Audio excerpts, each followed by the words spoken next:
C'est bon? Bonjour. Aujourd'hui, je vais faire une vidéo. C'est la 4e vidéo parce que j'avais fait 3 déjà sur ma page de Facebook. Et le titre de ce message, Dieu est souverain. Le peuple de Dieu est appelé à s'élever dans toutes les nations dans le temps de confinement pour vivre la vie de l'esprit. La vie de l'esprit de Dieu. Parce que sur la terre, on est appelé à vivre une vie conduite par Dieu sur la terre. Parce que nous sommes son hôte sur la terre. Dieu nous a créé l'homme à son image, à sa ressemblance, pas pour faire partie d'une religion, mais pour faire partie de son peuple. Nous sommes le peuple de Dieu sur la terre. Et Dieu est en train, dans ces temps, appeler tous ceux qui sont appelés à faire partie de son peuple et de son royaume à la repentance. Que ce soit l'Église qui sont là dès actuellement, ou les gens qui sont dans le monde qui ne connaissent pas le Seigneur. C'est l'amour de Dieu qui vient vers chacun de vous. Et pour cela, on va commencer, on va lire un passage dans Ésaïe, chapitre 40, versets 13 à 22.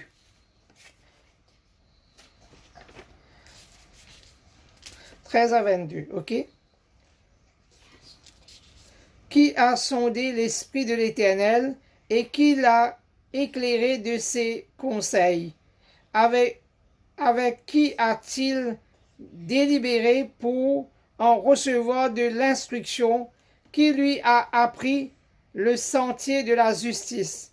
Qui lui a enseigné la sagesse et fait connaître le chemin de l'intelligence?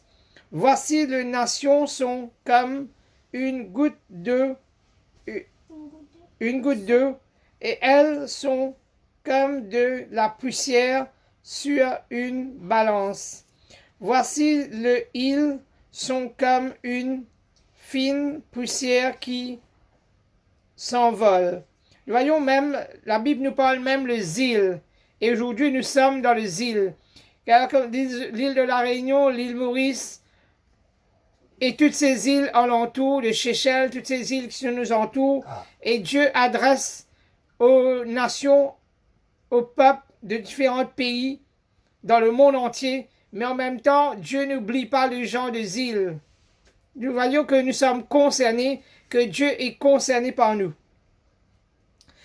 Et toujours, voici les îles sont comme une fine poussière qui s'envole. Le Liban ne suffit pas pour le feu et ses animaux ne suffisant pas pour l'Holocauste. Toutes les nations sont devant lui comme un rien. Elles ne sont pour lui que néant et vanité.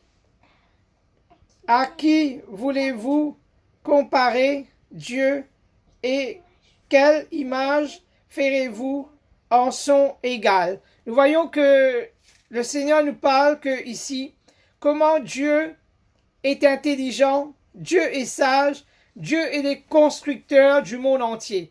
Et que Dieu n'a pas pris conseil avec personne pour créer le monde. Dieu, c'est lui qui a créé le monde, c'est lui qui a créé le ciel, la terre, l'univers, les oiseaux et tout ce qui se trouve aujourd'hui. Rien n'a été créé sans Dieu, tout a été créé par Dieu. Même l'homme qui a reçu la sagesse, ils ont reçu la sagesse de Dieu. Et même au point que l'homme aujourd'hui, ils ont reçu la sagesse de Dieu pour même se croire qu'ils sont de Dieu. Alors qu'ils sont hôtes de Dieu sur la terre, ils sont là pour représenter leur Créateur. Nous sommes là comme des ambassadeurs sur la terre, comme des voyageurs, et que nous avons besoin un jour de repartir, de quitter cette terre et d'aller rendre compte. C'est pourquoi que Dieu nous permette dans ces temps de grâce, dans ces temps de confinement, de comprendre qu'il est souverain et qu'il nous appelle, qu'il appelle son Église, qu'il appelle son peuple à la repentance, qu'il appelle ses serviteurs à la repentance, qu'il appelle le monde à la repentance pour sortir de l'iniquité, de la corruption et du péché. que le péché ne puisse pas trouver sa place au milieu de l'Église, au milieu du peuple de Dieu, dans la vie des hommes, des femmes qui professent, qui proclament l'Évangile ou dans le monde, mais que le monde puisse voir la lumière au travers de l'Église. L'Église sont appelées à être la lumière et le sel de la terre. L'Église, ce n'est pas un bâtiment, mais l'Église, c'est des hommes et des femmes de toutes les nations, de toutes les cultures, qui croient en lui, qui se repentent, qui s'humilient devant lui. Et je relis à partir du verset 18. À qui voulez-vous comparer Dieu? Quelle image fait-vous son égal? C'est une ouvrier qui font l'idole et c'est un frère qui le couvre d'or et sud de chaînes d'argent. C'est lui qui la pauvreté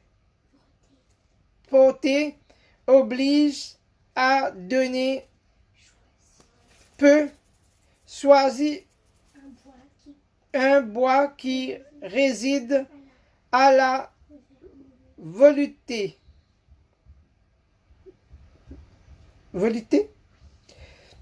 Et nous voyons comment aujourd'hui deux personnes qui créent de Dieu à partir de la pierre, à partir de objets, de métal, de l'or, de tous ces objets-là, qui fabriquent de Dieu, qui essayent de créer de Dieu. Mais la parole de Dieu nous dit que Dieu dit, il n'y a rien qui soit lui égal à lui. À qui voulez-vous comparer Dieu? Et quelle image ferez-vous son égal? Et on peut rien faire qui peut être égalé à Dieu, égalé à sa puissance, à sa gloire, à sa bonté, à sa richesse, à ce qu'il est. Parce que Dieu a créé le ciel et la terre, l'or et l'argent lui appartient. Toute chose lui appartient. Même le souffle que tu as autant que l'homme, cette souffle-là appartient à Dieu. Parce que c'est Dieu qui a mis cette souffle de vie-là en toi. C'est pourquoi tu dois regarder à ta vie et regarde où tu es et marcher dans la repentance. Il s'est procuré un ouvrier capable pour faire une idole qui ne branle pas. Et ne savez-vous pas, ne l'avez-vous pas appris, ne vous l'a-t-on pas fait connaître dès le commencement, n'avez-vous jamais réfléchi à la fondation de la terre? C'est lui qui est au-dessus de tout, du ciel et de la terre. Et c'est lui qui habite comme de sauterelles, il étend le ciel comme une toile légère. Il le déploie comme une tente pour en faire sa demeure. Nous voyons que Dieu, il règne dans le ciel. Il règne dans le ciel. Dieu est un Dieu glorieux et magnifique. Il nous a donné, nous l'homme, d'habiter sur la terre. Et Dieu a tissé le ciel avec sa parole. Il a tissé le ciel. Il a tout créé pour que l'homme puisse vivre en harmonie, en relation avec lui. Mais l'homme, il s'est choisi de créer de Dieu. Comme j'ai parlé avant-hier, si vous allez voir ma page avant-hier dans le troisième message, parce que je vous donne au quatrième, j'ai parlé le fils d'Éphraïm. Le fils d'Éphraïm, c'est des gens de toutes les nations, les enfants qui sont déroutés, qui sont éloignés de Dieu et qui ont péché contre Dieu. Et aujourd'hui, nous sommes de différentes nations que Dieu nous appelle à revenir vers lui et à le connaître et à se tourner vers lui, mais à détourner de nos idoles et de toutes ces choses fausses que la religion a créées et a mis en place. Et on va voir, et Ésaïe 53, 53 verset 12, 53 verset 12,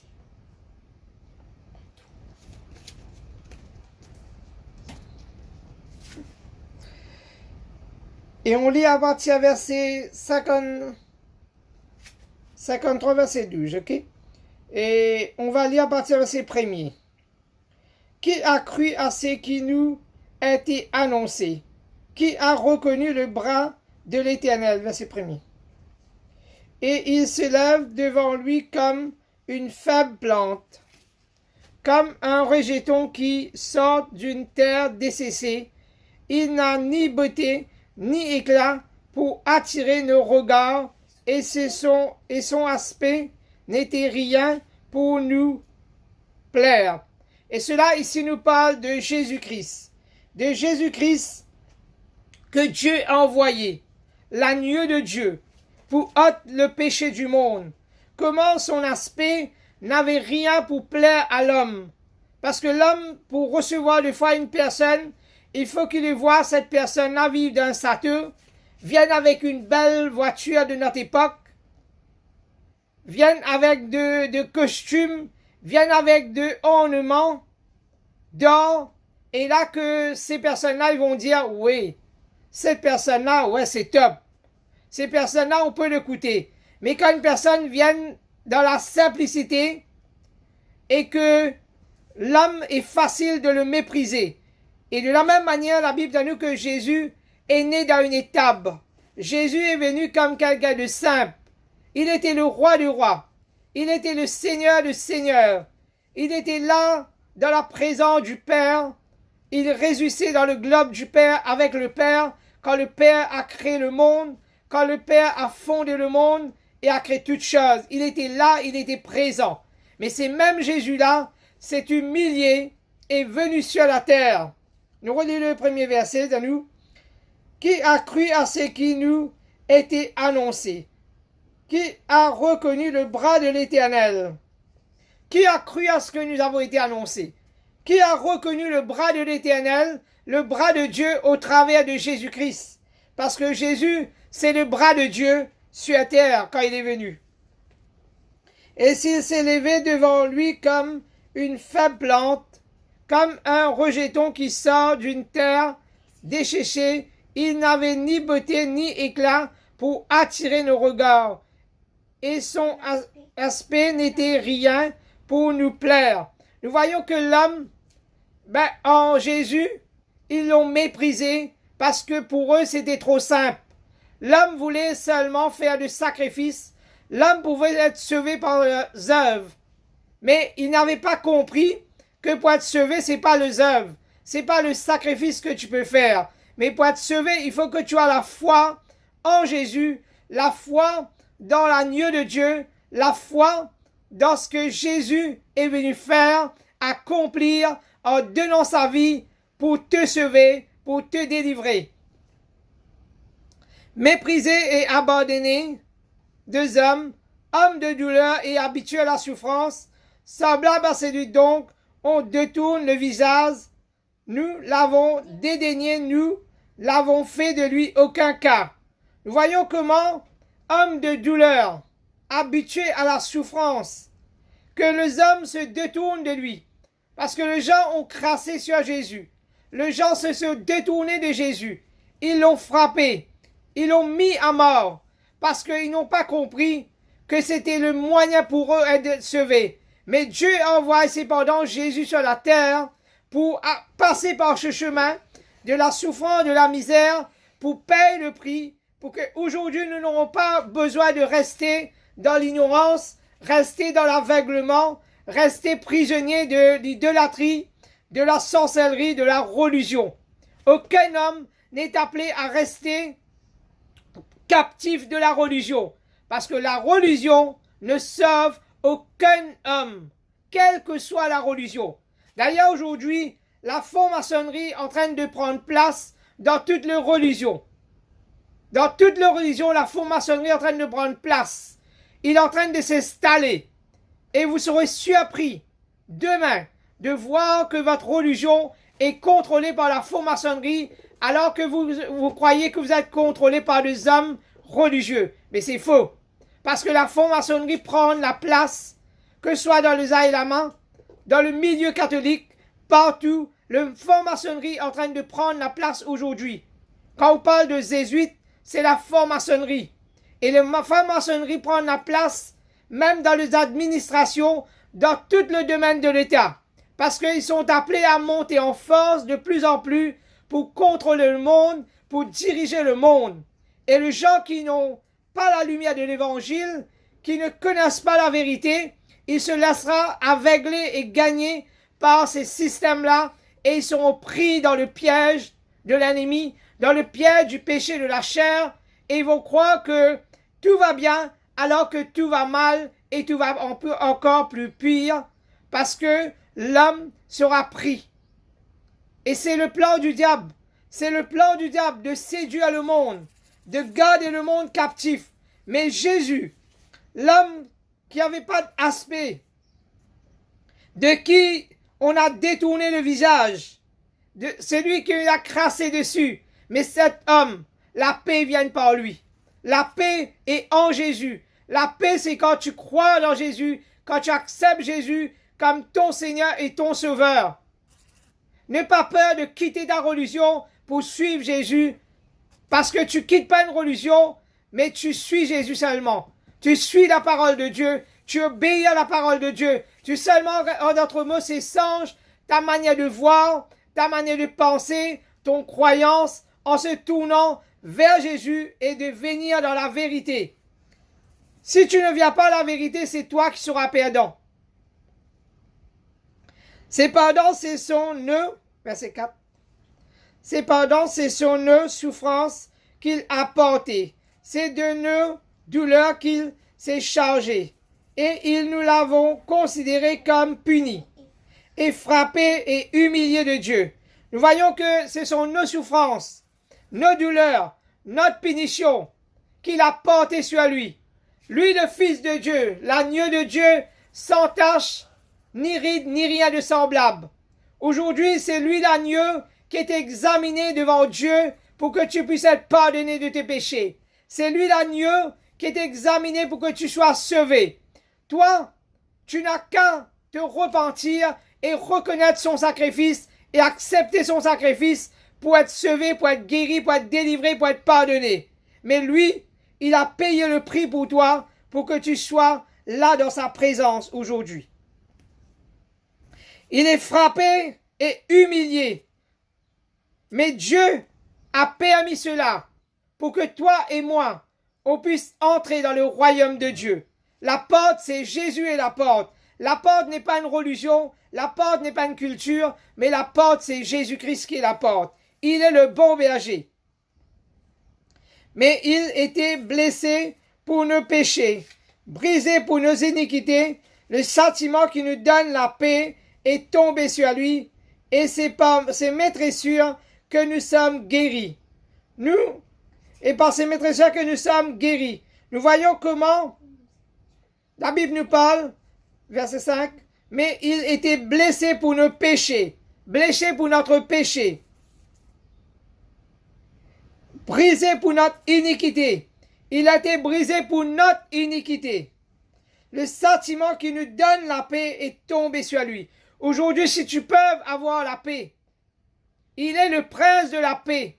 Et si tu le reçois dans ton cœur, tu seras en paix dans tous ces moments, dans tous ces temps qu'on passe par le moment difficile.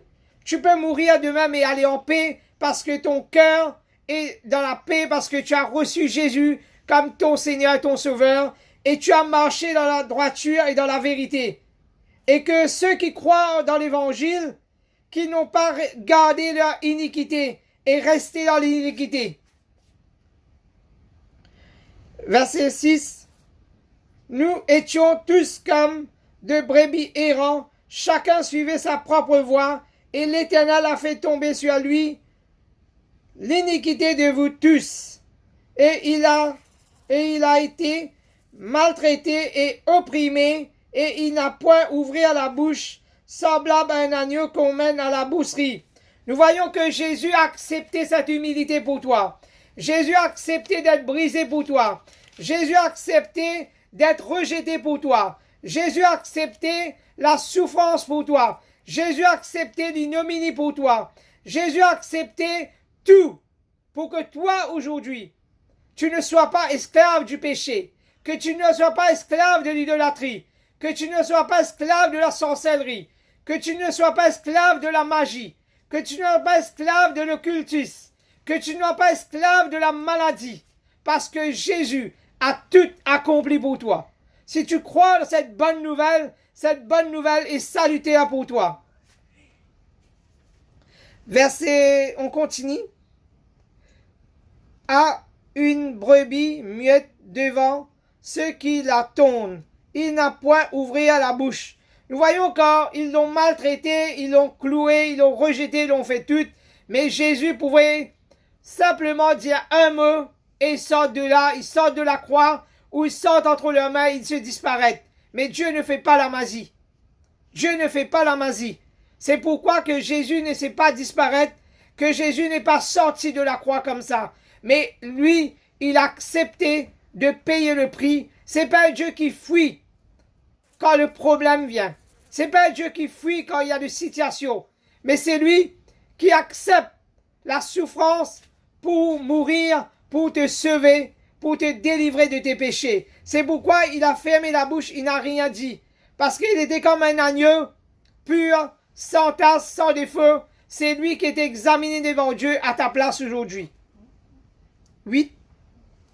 Il a été enlevé par l'angoisse et le châtiment et parmi ceux de sa génération qui a cru, qui était retranché de la terre de vivants et frappé pour le péché de l'âme de mon peuple, on a mis son sépulcre parmi le méchant, son tombeau avec le riche, quoiqu'il n'eût point commis de violence et qu'il n'eût point de fraude dans sa bouche. Nous voyons quoi qu'il n'a eu jamais de fraude, jamais de violence, jamais rien. Jésus n'a pas commis de péché. Jésus n'a jamais volé. Jésus n'a pas tombé d'adultère. Jésus n'a pas pris de femme. Jésus n'a pas fait de choses pareilles comme l'homme parce que lui, il était revêtu du Saint-Esprit. Il était Dieu et homme sur la terre en même temps pour montrer à l'homme le chemin parfait, pour montrer à l'homme le chemin qui mène vers Dieu. Jésus dit, je suis le chemin, la vérité et la vie.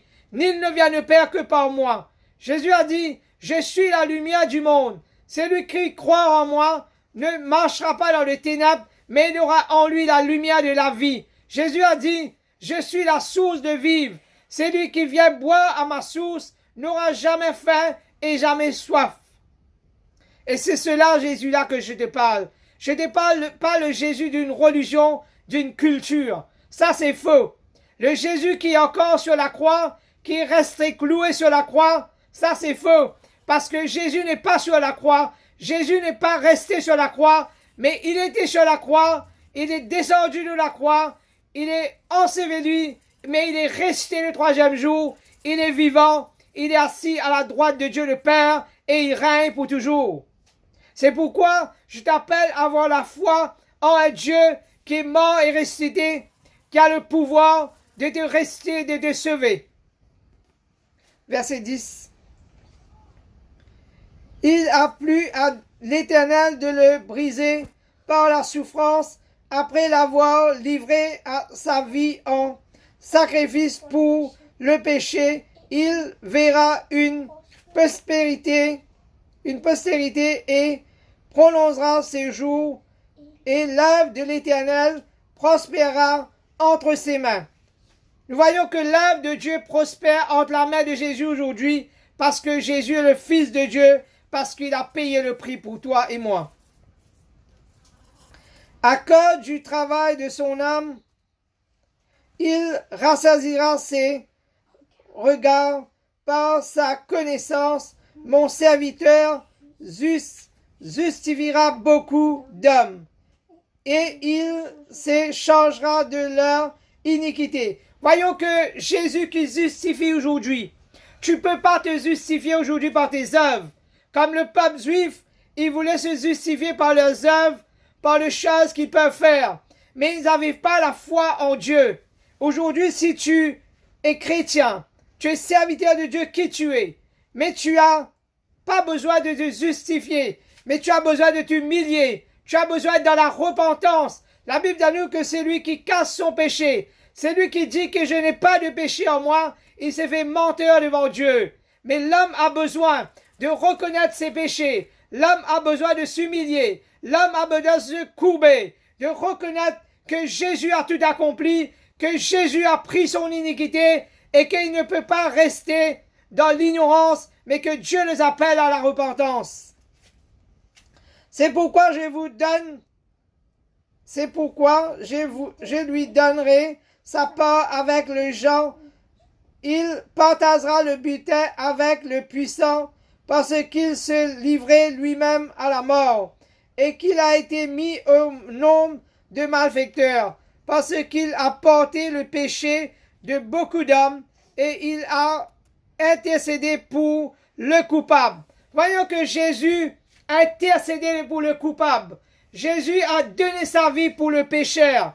Même le prophète Mohammed a déclaré que Jésus est la vérité et qu'il demande aux musulmans d'aller lire la Bible, d'aller regarder, d'aller plonger leur regard, et il parle le fils de Marie dans le Souraj. Nous voyons comment même le musulman est appelé à connaître la vérité qui vient de Jésus. Et ces temps sont un temps de moisson pour toutes les nations. Sont un temps de moisson pour toutes les nations. C'est pourquoi aujourd'hui Dieu a permis par ce qui se passe, par la stupidité de l'homme, de créer le coronavirus comme une arme bactériologie. C'est la conséquence du péché qui est venu emmener cela. Le diable a voulu emmener la destruction. Mais Dieu tourne cela pour la gloire de son nom. Dieu tourne cette mal en bien pour que les hommes entendent la vérité de l'évangile. Pour que les hommes et les femmes connaissent la vérité de l'évangile. Et des hommes et des femmes puissent être éclairés. Nous étions tous étrangers comme de brebis. Chacun suivait sa propre voie et l'Éternel a fait retomber sur lui l'iniquité de nous tous. Si à porter notre iniquité, nous devons demeurer dans la repentance pour ne pas tomber à nouveau dans l'iniquité. Nous devons demeurer dans la repentance pour ne pas tomber dans l'iniquité. Parce que Jésus a dit une parole, beaucoup viendront à moi la dernier temps un jour, me diront, Seigneur, Seigneur, n'avons-nous pas fait de grandes choses en ton nom? Mais le Seigneur nous dit, l'ouvrier d'iniquité, retirez-vous de moi, je ne vous connais pas. Vous connaissez cette parole que je déclare. Vous connaissez, si vous servez le Seigneur, cette parole que je vous dis, que je vous déclare, qui sort de la bouche de Jésus. Aucune parole qui n'a sorti de la bouche de Jésus n'est pas inutile, mais elle est importante, elle est salutaire pour toi, si tu crois en Jésus, de rester dans la repentance et de regarder que le péché ne reste pas dans ta vie et que tu n'es pas en train de cacher derrière une Bible, une parole, derrière quelque chose pour vivre ta vie dans le péché. Aujourd'hui, on ne peut pas vivre dans le péché, vivre dans l'adultère en connaissant l'évangile. On ne peut pas, en connaissant l'évangile nous-mêmes, être celui qui quitte sa femme et qui prend une autre femme, qui frappe sa femme, qui tombe d'adultère, qui joue dans le casino, qui va faire et qui boit, qui s'enivre de l'alcool, qui s'enivre du vin et qui se saoule et qui la tête tourne par la suite. Non, c'est pas possible. Tu peux pas vivre cela. Cette vie-là n'est pas pour toi si tu as connu le Seigneur. Cette vie-là n'est pas pour toi si tu es éclairé par Jésus. Cette vie-là n'est pas pour toi si Jésus est venu te sauver, si Jésus t'a appelé, si Jésus t'a racheté, si Jésus t'a choisi. C'est pas pour vivre dans l'iniquité et pour être retranché de lui. C'est pourquoi Jésus parle, l'évangile vient et te parle clairement aujourd'hui pour que tu considères où tu es et que tu puisses te repentir. Repens-toi avant qu'il soit trop tard. Parce que notre vie est comme l'herbe. Il peut aujourd'hui être là et demain disparaître. On ne sait pas à quelle minute on peut parler de la terre.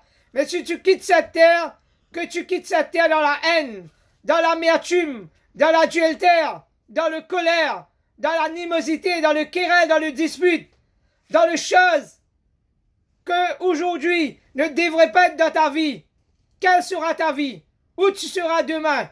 Parce que Dieu ne joue pas. Après la mort vient le jugement. Le jugement pour ceux qui croient en lui et le jugement pour le monde. Mais Dieu sépare. La Bible nous parle, Dieu sépare le bouc et le brebis. Dieu va séparer. Cette séparation-là, Dieu va l'emmener. C'est pourquoi Dieu nous appelle à la repentance aujourd'hui, à venir vers lui. On va prier ensemble pour tous ceux qui entendent cette parole. Peut-être vous n'avez jamais entendu l'évangile comme cela. Jusqu'à aujourd'hui, vous étiez dans votre religion, dans votre culture, catholique, hindou, musulman, qu'importe votre religion. J'ai aucun problème avec la religion. Mais ce que je dis, c'est la vérité. Parce qu'aucune religion ne peut sauver l'homme. Aujourd'hui, nous voyons tout le péché. Comment les choses se dégradent. L'immoralité au milieu des prêtres catholiques aujourd'hui. Comment on peut aller faire confiance à des personnes qui vivent dans l'immoralité, qui sont immorales, qui se permettent de violer des enfants? Comment on peut croire que Dieu va approuver ces personnes-là? Non. Il y a tant de jugement qui va venir. Si vous vous repentez pas, vous entendez la parole de Dieu aujourd'hui, vous vous repentez pas. Vous pouvez vous mettre en colère contre moi. Vous pouvez haïr et ne pas m'aimer. Mais je vous dis la vérité, si vous vous repentez pas, cela ne dépend pas de moi, mais cela dépend de vous, de votre cœur, qui est prêt à dire à Dieu pardon et renoncer à votre péché pour prendre le chemin de la droiture, le chemin de la vérité, où vous acceptez Jésus dans votre vie comme votre Seigneur, votre Sauveur, pour être sauvé. C'est là la bonne nouvelle. La bonne nouvelle, c'est que Jésus est le prince de la paix, que Jésus peut te donner le repos du cœur, que Jésus peut transformer ta vie. Qu'importe tes péchés, Dieu n'a pas de problème avec un pécheur, mais que le pécheur se repent et qu'il ne pèse plus. Comme la femme qui est venue vers Jésus, que le juif à l'époque a accusé, emmène une femme vers Jésus, il a surpris, en train de commettre l'adultère, il l'a emmené vers Jésus. Mais Jésus s'est mis à crier à terre et nous a dit, qui d'entre vous qui n'ont pas de péché jette la première pierre? Et ces personnes qui ont emmené cette femme vers Jésus, eux-mêmes, ils avaient commis l'adultère avec cette femme. Et alors que eux ont commis l'adultère, et ils ont trouvé bon d'accuser la femme pour faire la femme porter le sapin devant Jésus. Mais Jésus connaissait leur cœur, qu'ils étaient hypocrites. Le Seigneur les appelle pharisiens hypocrites. De personnes qui vivent dans le mensonge. Le Seigneur nous a dit, qui d'entre vous qui n'ont pas de péché jette la première pierre? Et s'éloigner un à un. C'est pourquoi aujourd'hui, si tu te repens, qu'importe si l'homme t'a rejeté, si l'homme t'a abandonné, si l'homme te méprise, qu'importe ta situation aujourd'hui, mais tu te repens, tu viennes vers Jésus. Tu n'attends pas qu'il soit trop tard. Dieu peut te sauver. Dieu peut te donner la paix. Dieu peut donner le repos. Dieu peut donner la vie éternelle. Aucune religion ne peut offrir la vie éternelle. Aucune religion ne peut offrir ça. Parce que la vie éternelle ne pas par une religion. Cela peut offrir seulement par l'agneau de Dieu, par le Fils de Dieu qui est venu donner sa vie pour te sauver. On va prier ensemble. Seigneur, merci pour tous ceux qui entendent cette parole, Seigneur.